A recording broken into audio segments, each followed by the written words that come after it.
फिर हम एक टेंट में लेकर गए, टेंट में भी हमें पीटा और उस बीच कहते रहे कि और ज़्यादा रिपोर्टर बनना है, इनको बनाओ पत्रकार, तुम्हारे जैसे पत्रकार बहुत सी देखिए हैं तो और रिपोर्ट करोगे पुलिस के ऊपर, और रिपोर्ट करोगे, ये सब करते रहे, चिल्लाते रहे और पीटते रहे। गालियाँ ऐसी दे रहे थे कि मतलब बताने लायक नहीं है। जो अल्टरनेटिव मीडिया हाउस के पत्रकार हो गए, इंडिपेंडेंट जर्नलिस्ट हो गए, तो उनको ये मतलब इंसान भी नहीं समझते, इंसान से भी नीचे समझते हैं, उनको मतलब बहुत बुरी तरीके से इनसे बातचीत कर। पहले मैं अपने आप को विक्टिम मान रहा था, लेकिन जब मैंने देखा कि जो सत्ता द्वारा सताए गए लोग हैं, किसान हैं, वो भी हमारे साथ बंद हैं, वो उनके मेरे से ज़्यादा चोटें थी, तो मुझे लगा कि इनके बारे में कोई बात नहीं कर रहा बाहर, तो इनके बारे में मुझे रिपोर्ट करना चाहिए। इसलिए मैंने एक पेन का जुगाड़ किया वहाँ, और पेन से फिर मैंने अपने जो टांगे थी उनके ऊपर नोट्स लेने शुरू कर दिए, उनके नाम लिखना, उनका उन्होंने जो स्टेटमेंट दे रहे थे वो लिखना शुरू कर दिया।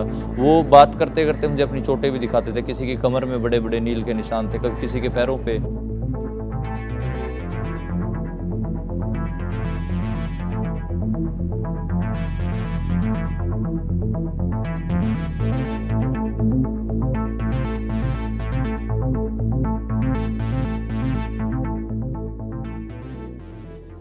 असल में 6-7 बजे का टाइम होगा कि हम किसान मजदूर संघर्ष कमेटी है, तो उनकी प्रेस कॉन्फ्रेंस थी, उसको अटेंड करने के लिए जा रहे थे। सडनली हम देखते हैं कि बैरिकेडिंग लगी हुई है, उसको पार करने की कोशिश करें। माइग्रेंट वर्कर्स दिल्ली की तरफ जाना चाह रहे हैं, कुंडली इंडस्ट्रियल एरिया से आए, तो उनको पुलिस वाले गालियाँ दे रहे हैं और कह रहे हैं वापस जाओ, भागो, और गालियाँ दे रहे हैं। तो मैं और एक पत्रकार और थे, धर्मेंद्र, वो हम वीडियो बनाने लग जाते हैं।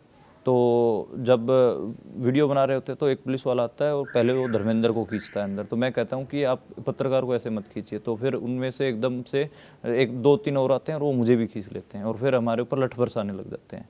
तो ऐसे उस बीच में मैंने आवाज़ भी सुनी थी पुलिस वालों की तरफ से, वो रामनदीप पुनिया, और उसके बाद 2 पुलिस वालों ने मुझे खींच लिया था।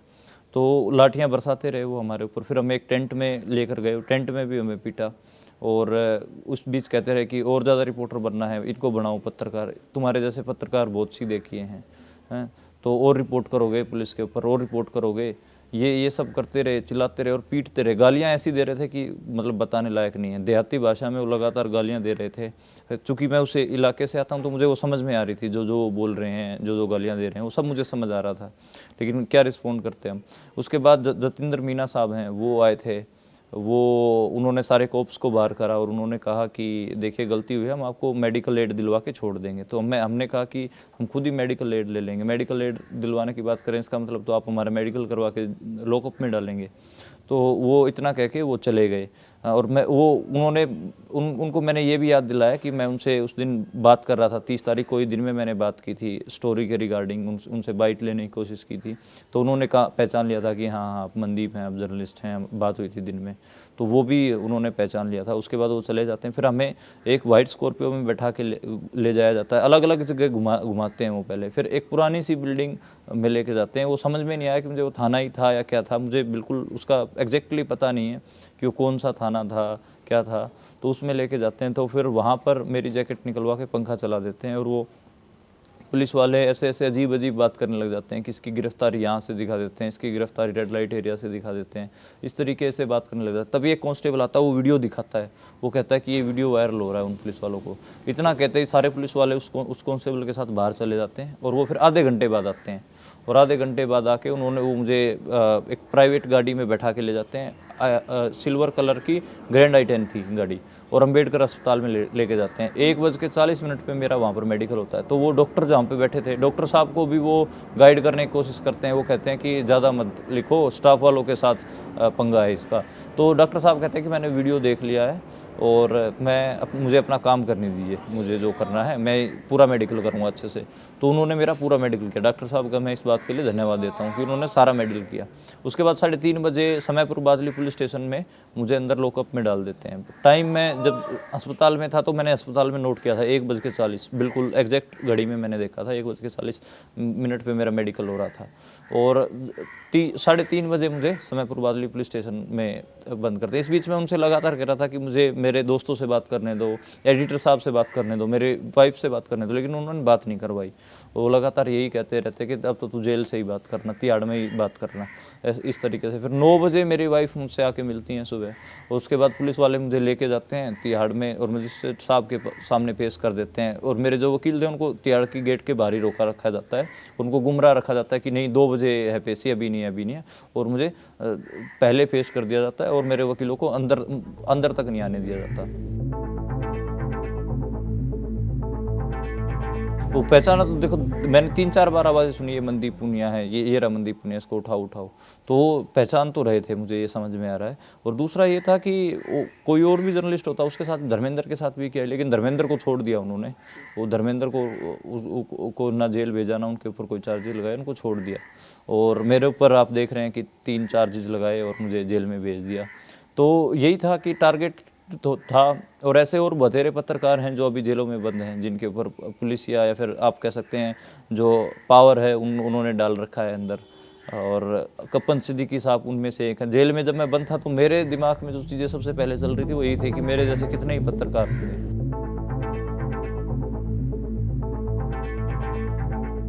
पत्रकार क्या कर सकता है इतनी बड़ी फोर्स के सामने, इतने बड़े स्टेट के सामने? वो रिपोर्ट कर सकता है, और ग्राउंड जीरो से मैं रिपोर्ट कर रहा था।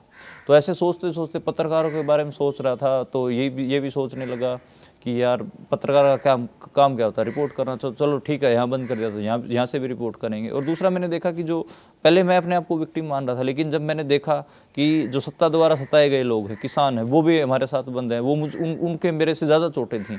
तो मुझे लगा कि इनके बारे में कोई बात नहीं कर रहा बाहर, तो इनके बारे में मुझे रिपोर्ट करना चाहिए। इसलिए मैंने एक पेन का जुगाड़ किया वहाँ, और पेन से फिर मैंने अपने जो टांगे थी उनके ऊपर नोट्स लेने शुरू कर दिए, उनके नाम लिखना, उनका उन्होंने जो स्टेटमेंट दे रहे थे वो लिखना शुरू कर दिया। वो बात करते करते मुझे अपनी चोटें भी दिखाते थे, किसी की कमर में बड़े बड़े नील के निशान थे, कभी किसी के पैरों पे। और उनको जैसे प्रोटेस्ट साइटों से गिरफ्तार नहीं किया गया था, किसी को नरेला मार्केट से गिरफ्तार किया, किसी को पश्चिम बिहार से गिरफ्तार किया है, ऐसे गिरफ्तार किया गया था। और उनको ये भी नहीं मालूम था किसानों को कि उनके ऊपर क्या धाराएँ लगाई गई हैं। तो ये सब था। और हमारे साइड वाली चक्की में कुछ किसान, युवा किसान बंद थे, उनको भी प्रोटेस्ट साइट से गिरफ्तार नहीं किया गया था। तो वो बीच बीच में किसान लहर से जुड़े गीत भी गाते थे बेचारे। और कैदी, जितने भी कैदी जेल में होते, सब किसानों का सपोर्ट कर रहे थे, सब किसानों की इज्जत करते, और किसानों की सारे कैदी सपोर्ट में थे। और जेल का स्टाफ भी अच्छे से बिहेव कर रहा था। नहीं, आम कैदियों की तरह ही उनको ट्रीट किया जा रहा था। ऐसा कुछ नहीं है कि उनको अलग से कुछ खास अखबार वगैरह ये कुछ नहीं दिया जा रहा था, ना उनके पास अखबार पहुंच रहे थे। वो जो जिन चीज़ों की डिमांड कर रहे थे, वो जो बेसिक चीज़ें होती हैं वो तो उनको मिल जा रही थी, लेकिन ऐसा नहीं है कि उनको कोई खास ट्रीटमेंट दिया जा रहा। उनको चक्कियों में ही बंद रखा जा रहा था, बहुत मुश्किल से थोड़ा बहुत टाइम निकाल के उनको खोला जाता था चक्कियों से। और उसके बाद पानी वानी भरने के लिए खोला जाता। एक सिर्फ 2 मिनट, 2-3 मिनट के उनको एक बार मेरे आगे फ़ोन करवाने दिया गया था। तो जब वो फ़ोन करवाने लेके गए उनको, तो उस ग्रुप में मैं भी था। तो उस समय बहुत सारे किसानों से बात हुई। इवन जो हरियाणा के मुख्यमंत्री साहब हैं, उनके गांव है बनियानी, उनके गांव के गुरुद्वारा के ग्रंथी हैं 70 साल के बाबा अजीत सिंह, उनको भी अंदर कर रखा है। तो उन्होंने मुझे बताया कि वो तो लंगर खिला रहे थे बुराड़ी के मैदान में, जो सरकार ने जो अलॉट कर रखा है स्थल जहाँ पे धरना करने के लिए, वहाँ पर जो कुछ किसान धरना दे रहे हैं उनको वो लंगर खिला रहे थे वहाँ पे। उनको भी अरेस्ट कर रखा 70 साल के बाबा अजीत सिंह को, वो भी अपने चोटों के निशान दिखा रहे हैं मुझे।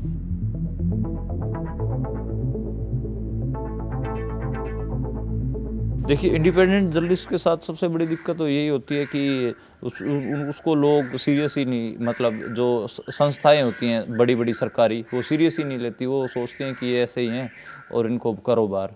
तो पुलिस का रवैया वैसे ही होता है। आप जब उनको अपना आई कार्ड वगैरह दिखा भी देते, जो अल्टरनेटिव मीडिया हाउसेज हैं वो भी अपना आई कार्ड दिखाते हैं, तो उनको भी वो रिकॉग्नाइज नहीं करते और बोलते हैं पता नहीं है क्या है, इसको भगाओ।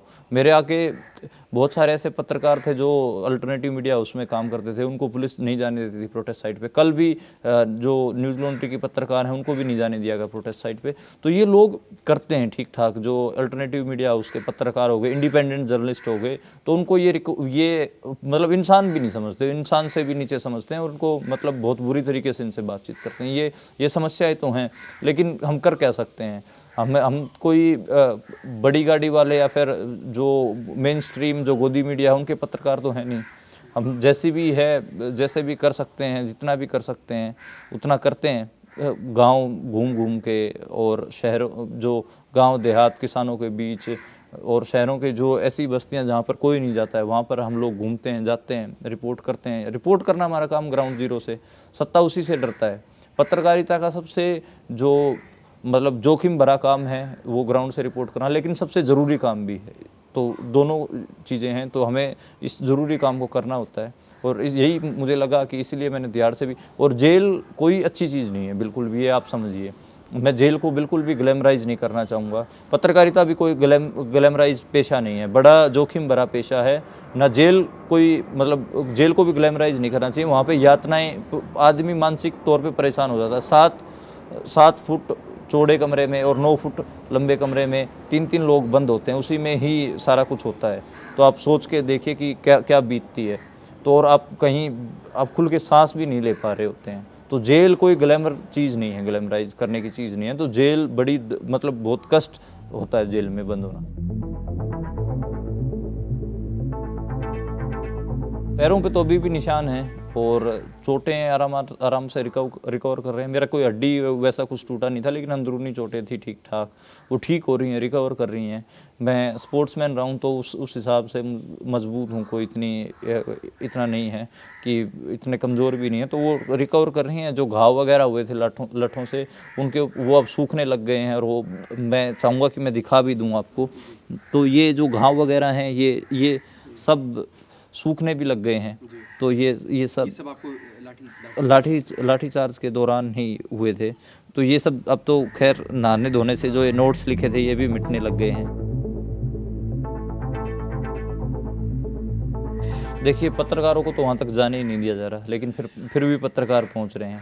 तो पत्रकारों के साथ कोई हर समय में मतलब चुनौतियाँ ही रहती हैं। पत्रकारों को कोई भी गोल्डन पीरियड नहीं लिया जर्नलिज्म का। हर टाइम पे पावर ने परेशान किया है। लेकिन पत्रकार क्रिएटिव लोग होते हैं, पर पत्रकार जो सही में पत्रकार होते हैं वो ढूंढ लेते हैं तरीका रिपोर्ट करने का ग्राउंड जीरो। तो हम भी जाएंगे सिंगू पे, फील्ड पे आज शाम को ही मैं सिंगू जाने की सोच रहा हूँ। तो वहाँ से रिपोर्ट करेंगे दोबारा। और जितने भी पत्रकार साथी हैं जो किसान नेताओं से भी सवाल पूछते हैं, सरकार से भी सवाल पूछते हैं, तो ऐसे ही अपने सवालों को डिस्कस करके और तीखा करेंगे। किसान नेताओं को भी हम तीखे सवाल पूछते हैं, उनके ऊपर भी तीखी स्टोरीज करते हैं। ऐसे ही तीखे सवाल सरकार से, सत्ता से भी पूछते हैं। तो जो भी जिसके पास भी जितनी जैसी भी पावर है उसके ऊपर क्वेश्चन करना ज़रूरी है, क्योंकि वो लोग उसकी वजह से लोगों को वो अफेक्ट ना हो। और अंधा यकीन तो किसी पे भी पत्रकार करते भी नहीं है वैसे भी।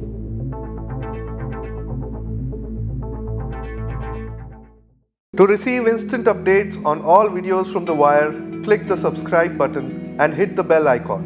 Pay to support independent journalism. Click the link in the description and choose the amount you want to pay.